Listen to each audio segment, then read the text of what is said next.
unitnya sudah ada. Kemudian ini label data ya guys,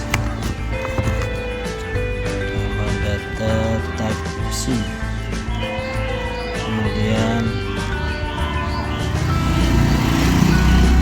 karetnya,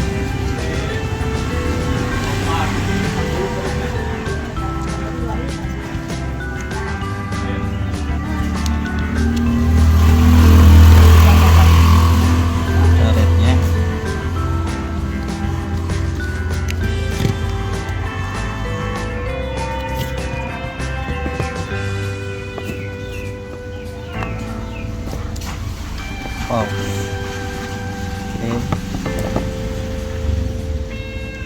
mantap. Tinggal kita coba guys.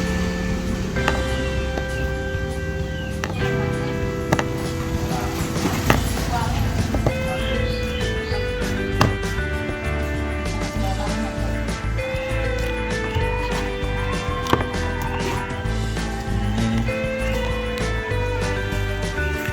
bukunya ya, tunjuk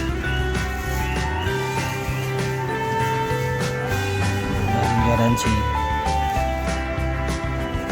Oke, sementara itu aja guys. Terima kasih sudah menonton. Tinggal nanti kita tes untuk Samsung Galaxy Buds 2 Pro nya. Oke, see you, dadah.